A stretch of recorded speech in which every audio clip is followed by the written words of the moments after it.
This video is sponsored by Squarespace.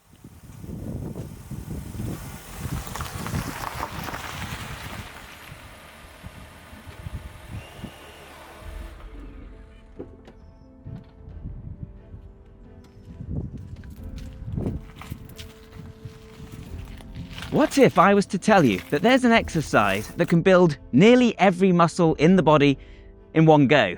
And what if I told you that that same exercise was good for strength, mobility, and endurance all simultaneously? And what if I told you that that exercise could also develop proprioception and coordination in a way that would translate to nearly any athletic endeavor? It's low impact, you can do it anywhere, and you need zero equipment. You'd probably be all like, whoa, right? Well, as it happens, just such an exercise exists, and it's called the lizard crawl.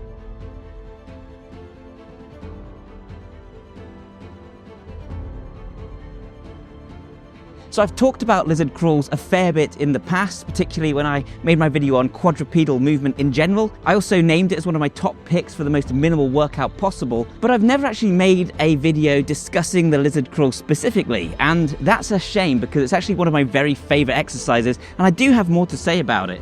So that's what we're doing today. So to perform the lizard crawl, here's what you're going to do. First, you're going to get yourself sprawled into a kind of push-up position, but you're going to have one hand in front and you're going to have the opposite leg in front. This is important because it's a contralateral movement, meaning that you move the opposite arm and the opposite leg at the same time. We'll talk about that more in a moment. To get the leg up, what you're going to do is bring it out to the side like this, utilizing that nice hip mobility. Because what we want to do during the lizard crawl is to stay as close to the ground as we can during the whole time. This is going to maintain tension on the pecs, on the shoulders, on the triceps, and it's also going to force us to use our mobility to get our limbs out of the way. And then, of course, what you're going to do is put all your weight onto that leg and that arm, step forward with that hand, twist your body so that you can then bring this hip out to the side on this side. Twisting the body is important. This is a rotational movement, and that is one of its big advantages. So you want to make sure you're doing this bit correctly. And then if you put it all together, it should look something like this. Now you'll sometimes see some people turning their heads more to the side as they go, like this, which kind of looks more beautiful and it increases the rotation. But I personally like to look where I'm going during this movement, A, because I'm more interested in creating that tension on the muscles, and B, because I want this to be a kind of practical movement. But one thing you can do is to work on making it more aesthetic and beautiful, which is a really great feature of the lizard crawl. It's also up to you how close you want to keep your chest to the ground. You can either stay really nice and close to the ground the entire time, making this a kind of time under tension, almost isometric hold, or you can bob up and down a little bit more, which essentially makes this like a moving one-armed push-up. And that brings me then to just why this exercise is so incredibly valuable. So let's look at all the different things we're working here. For starters, because we're in that lower push-up position, we're working our chest, our shoulders, and our triceps, just like we're doing a push-up, but we're also more placing our weight on one side, so it's a slightly greater resistance and a slightly greater time under tension than it even is for the push-up. Like I say, it's like a moving one-armed push-up. At the same time, you're bracing the core to keep yourself nice and steady. You're also rotating the core. You're turning yourself in the transverse plane, the rotational plane. And like I've said so many times on this channel, this is so important because we twist our bodies when we run, we twist our bodies when we throw, when we punch. We need to twist our bodies all the time. Most of the things we lift and move, we twist our bodies a little bit, and yet most of us don't train it in the gym at all. So this is a great way to get some thoracic rotation into your diet. And as you're doing this, you're bringing your legs up to the side. And this is going to challenge your hip mobility. So you're bringing your leg up to the side, opening up those hips, abducting, and this is something that, again, a lot of us really leave out. This is actually movement in the frontal plane. So you have movement in all three planes of motion from one single exercise. And then as you push through, you are, of course, working the calves a little bit, the glutes a little bit, the quads a little bit. Not as much as you might possibly think, but that's going to increase if we use some variations, which we'll get to in a moment. You're even using your lats a little bit as you pull yourself along the ground, and as you're moving the shoulder blades, you're working on your scapular control, especially if you try and focus on making this a nice aesthetic, beautiful movement. So you're training so many muscles all at once, and not in a kind of tiny way, but actually in quite a big way. You will actually feel a pump if you do this for a significant amount of time. At the same time though, it's not purely a strength exercise, it's a strength endurance exercise. If you do this for time, if you do it for distance, then you're going to start to feel yourself wear out as you're doing it. And because you're using all the muscles of your body, because you're using your upper body and lower body together, you actually have to pump more blood around your body like you would do with a burpee, meaning it's actually very effective at improving cardio endurance, blood supply, all that really good stuff. As we've seen, we're also training our mobility, and on top of all of that, we're also training our proprioception, our body awareness. As a contralateral movement, this means we're moving our right arm at the same time as our left leg, as I mentioned. This requires concentration and actually working memory, as you have to coordinate those limbs together.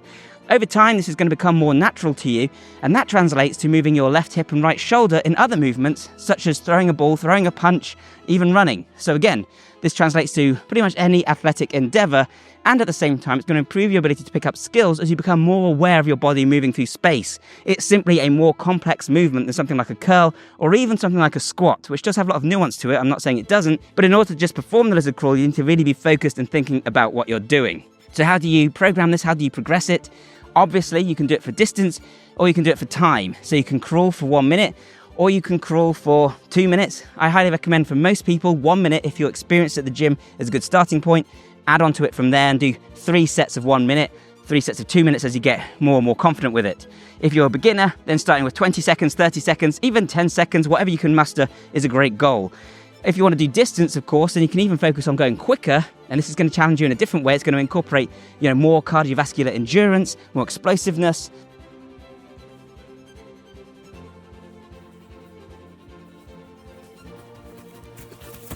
Or you can go really, really slowly, and training this movement really, really slowly is a whole unique challenge, as it requires, once again, more coordination, but also massive time under tension and control over those smaller motor units, those slower muscle fibers. So the lizard crawl does everything, and you can use it however you want to integrate it perfectly into your training, and you can do it literally anywhere. You look insane, but also, I'd wager, quite cool. Oh, that didn't sound cool.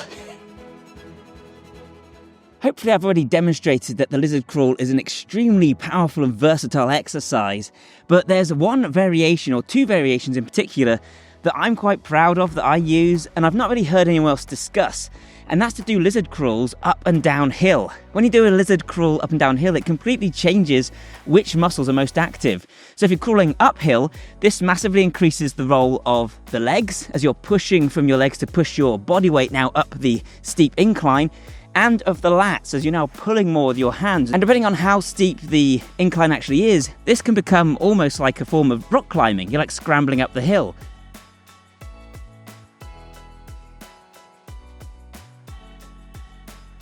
On the way down, conversely, you're placing far more emphasis on your shoulders. You don't need to do lizard crawl downhill for very long to really feel it on the shoulders.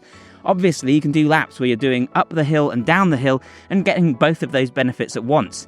You do obviously want to make sure you're in a safe place, you're not anywhere too steep, and that you have a soft landing, especially on the way down, because it's very easy for your center of gravity to go wrong and for your legs to fall over your head. But as long as you're in a safe space, this is a really great way to progress the lizard crawl and to make it a little bit more interesting. And better yet, this also means the lizard crawl has an actual practical benefit. Crawling up and down hill like this is a really good way to do it safely, whereas on your feet you might be more prone to slipping. In fact, the lizard crawl is a very practical movement with a lot of functional uses. Whether you want to sneak underneath something or keep a low profile, whether you want to just move really quietly along the ground, it's not that dissimilar from something like a commando crawl. So yeah, it's a genuinely useful exercise, and I always like that about my functional exercises. But I almost forgot an entire category of variation, and that is to crawl in different directions. In particular, crawling backwards. Backwards. Not forwards. Backwards. When you crawl backwards, it becomes a far more difficult challenge coordinating your movements. It feels backward and awkward, and you have to relearn how to do this. This is great for further incorporating the movement between the different parts of your body, helping you to move as a single cohesive movement. And you'll find it actually improves your technique as you move forwards as well if you practice moving backwards. And this will again translate to a bunch of other activities. At the same time, crawling backwards also engages the shoulders more, as you're now pushing yourself away with your hands and up. It'll also engage the quads more, as you're now pulling yourself almost with your legs. This is also really useful if you're in a small space. You can crawl forwards and back, which means that you can crawl even if you've only got a small living room. Likewise, crawling side to side, diagonally, in all the different directions is all going to challenge you in slightly different ways. You can get a nice big stretch on the arms. I'd even go as far as to say crawling over things, over obstacles in your way, can help to create just, again, more of a varied challenge for the body. So yeah, crawling in different directions, great option.